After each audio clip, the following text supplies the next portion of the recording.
Now, Lionel Messi may be a rather large hurdle for England to overcome on Wednesday. Probably not the biggest concern right now for Thomas Tuchel and his squad. England going ever deeper into the tournament. The cumulative effect of this run requires precise management on the physical side, psychological side. Our sports news correspondent, Geraint Hughes, is here to explain. There's a lot going on, isn't there? Yeah. Fatiguing tournament. What is the biggest headache? What's front and centre at the moment for England? Not the fitness. Not getting these guys... Well, forget him. Yeah. It's got absolutely nothing to do is, right, let's get them on the training pitch, let's keep them fit.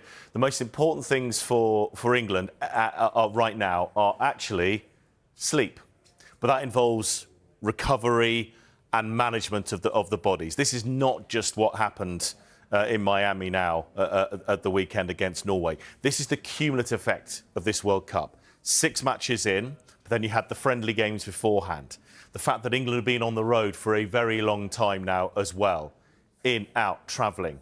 You've had altitude in there as well, which affects the body in a physiological way as well. When you go up to altitude, your body, the England players went into sort of almost like a fight mode. So their bodies cope with it, started to produce more red blood vessels to get more oxygen around the body. They come back down to closer to sea level. The body's got to readjust again. Then they had to go again in the heat and humidity of Miami. That has a toll on the body that is already being loaded. So the most important thing for whether it be England as well, but also a lot of other teams as well, is how they manage the recovery of the teams and the rest. I'll get on to sleep in a moment, but all joking aside we're going to see the England team train later today.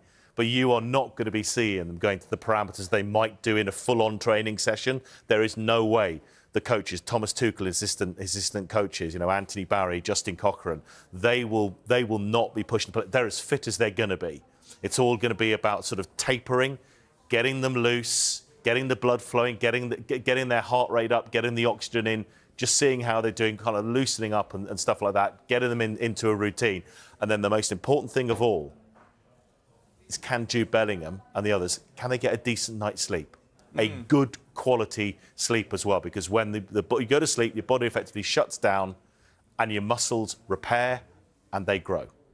That is what England, what any team going deep into a World Cup is. How can you manage those things that we will not see? That's why we're talking about it. These are the little 1%ers that could be the difference between England having an absolute worldie now against Argentina on Wednesday and then being able to go again on Sunday in a World Cup final. It's called the marginal gains, these 1%ers. It's all these little things. Can they get a good night's sleep? Can they rest? Can they keep the players calm? Can they just do what they need to do within training, which will be more about tactical and then more about just monitoring, just getting the heart rate up a little bit, and just keep them ticking along. Nothing more than that. It's about doing as little as possible and an assessment in there as well of each individual player and how they're faring, and probably trying to deter them from being too competitive as well. Yeah, that is exactly the point. Every player is a unique individual. There's the obvious statement of the day out the way. But they will literally they will have a database, a chart on every player on their loadings. We were going to talk about Declan Rice. We know he's got a particular issue as well. He will be managed on an individual basis, as will Jude Bellingham, as will Reece James, who's got different issues as well because he only came back into the team the other day. Jordan Pickford as well. You think, goalkeepers, but he never stands still. What goalkeeper does stand still anyway? But we've seen a couple of keepers go down with cramp in this World Cup as well. Jordan Pickford will have to be managed as well. You see this a lot in Olympic sports where they allow us to get maybe a little bit closer as well.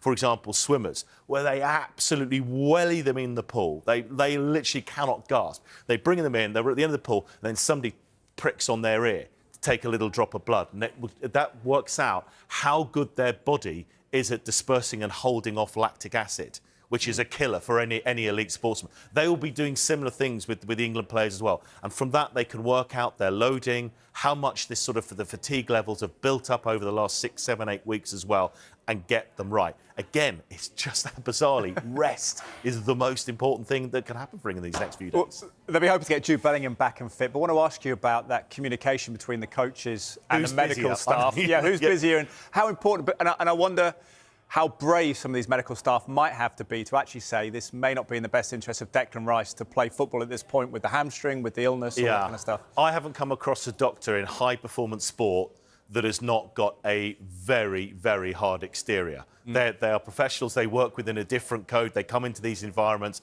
They would have had honest conversations with the likes of Thomas Tuchel or whoever would be the head coach of a team. Their word goes in terms of if they say no to something as well. So everyone's going to be busy because you've got Thomas Tuchel, Anthony Barry, who we've got to know a little bit during this World Cup. Justin Cochrane used to be at Brentford as well. Those assistant managers, you've got the goalkeeping coach, but that medical setup as well, medical staff at the Football Association, they are going to be super. But they were busy before, but this is where they really earn whatever they're being paid now, because they've got to make those harsh decisions. For example, this is just hypothetical. What we're doing here is, say Jude Bellingham is overloaded now. Jude Bellingham is overloaded now.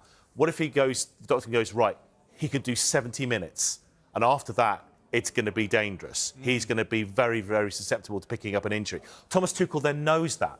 He can plan with a plan A for the game against Argentina. He knows then, for example, well, Reece James, well, now the numbers are looking good. Reece James can do you 90. He could do you 120. They will have a breakdown of expectation of what every player will be able to give them with the loadings going forward as well. Again, they will be very, very busy. They'll be working on the players, as we know, massaging, making sure if they need to be doing some gym work as opposed to being out on the training pitch, if they need to do just a little bit more recovery, right. Nutrition as well, I'm guessing, Nutrition is key. Hydration as well, because the England players have been put through the mill as well. But it's about allowing the body time to recover from the peaks and the stresses they've been through, from the altitude and all the problems at Mexico, the body coming back down, the travel.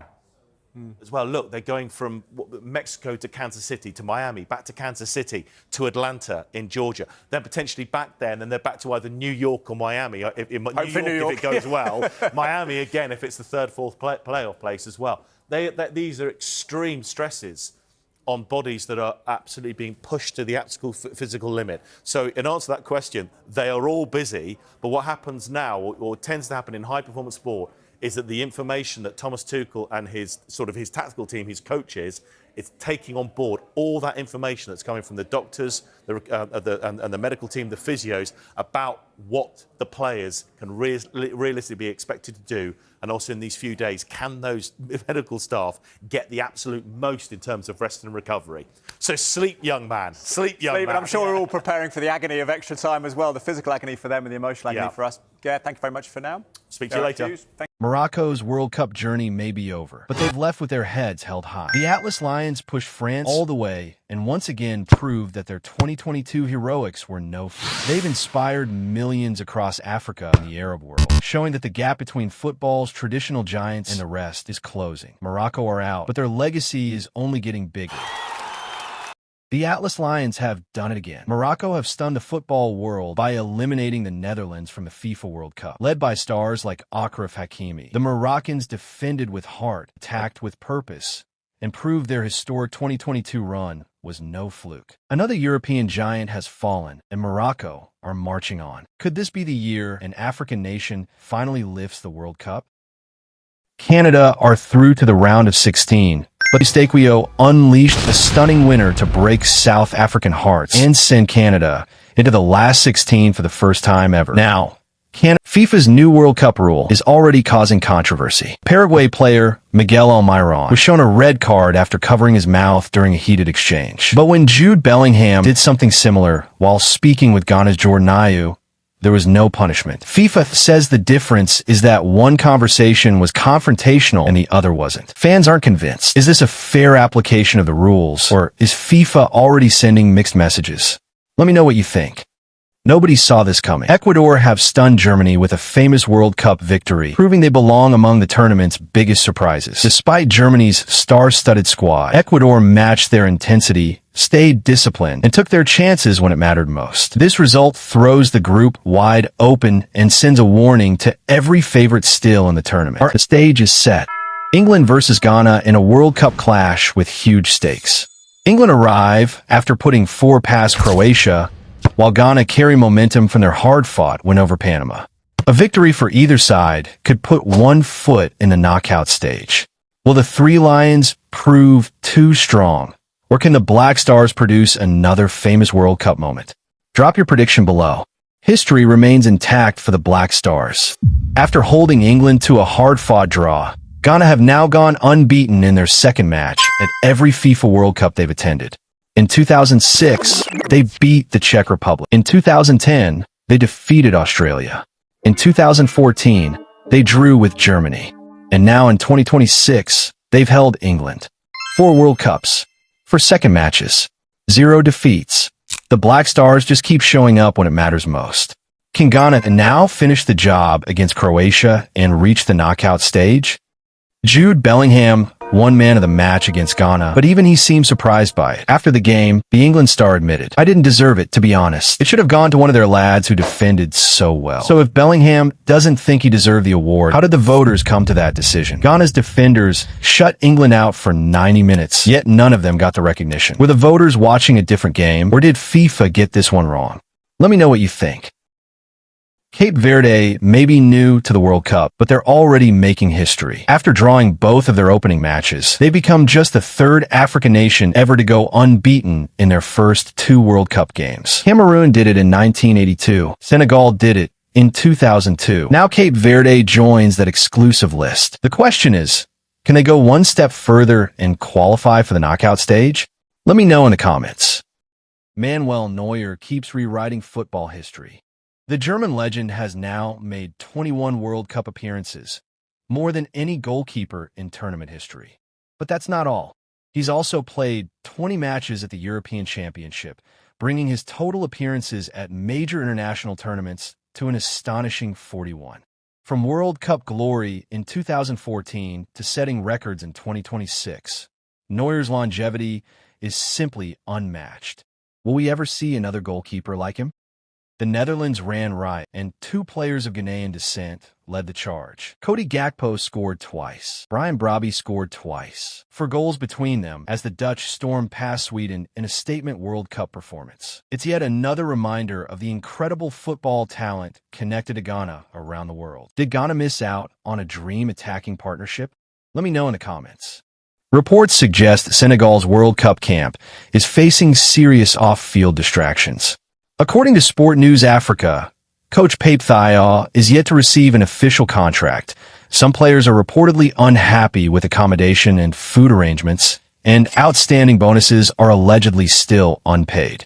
If true, it's the kind of chaos no team wants before, but World Cups are won with unity both on and off the pitch. Can the Lions of Tirana block out the noise and focus on making history? Let me know your thoughts in the comments.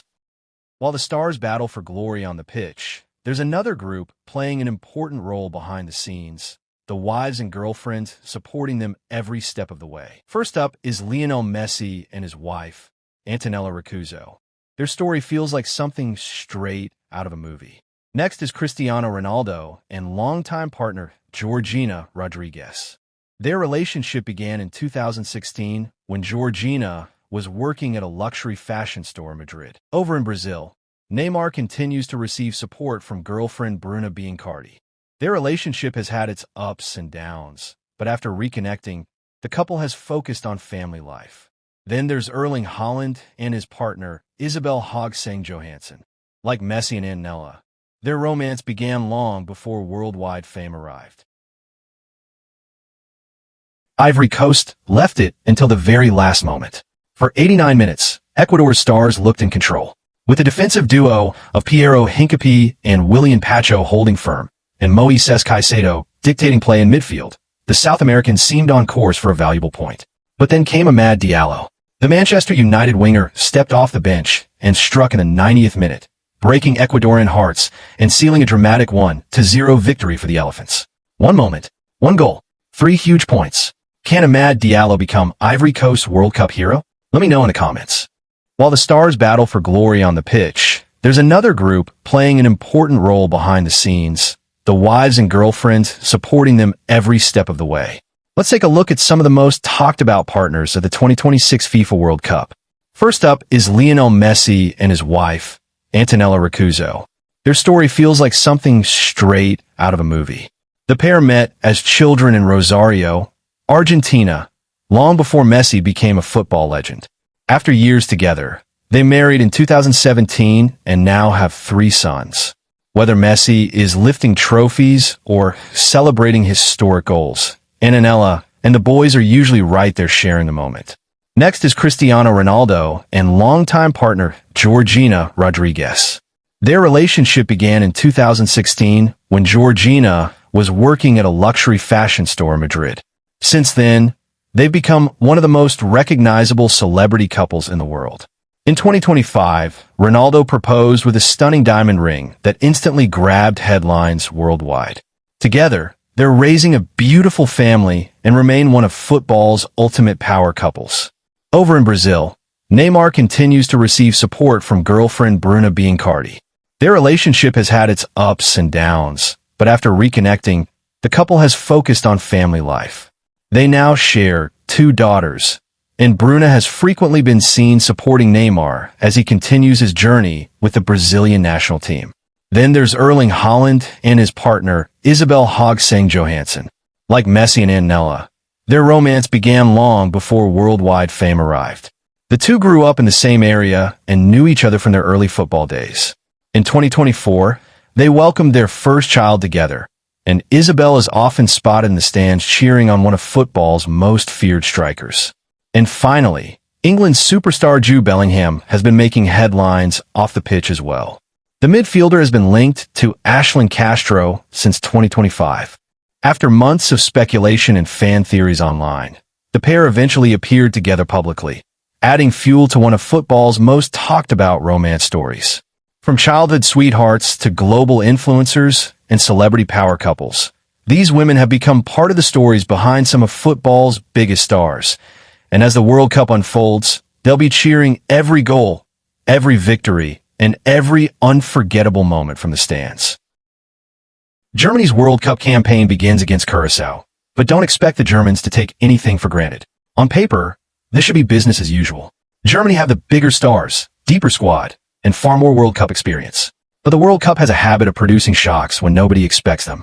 One upset can change a nation's history forever. Will Germany cruise to victory, or are we about to witness one of the biggest surprises of the tournament? Drop your prediction below.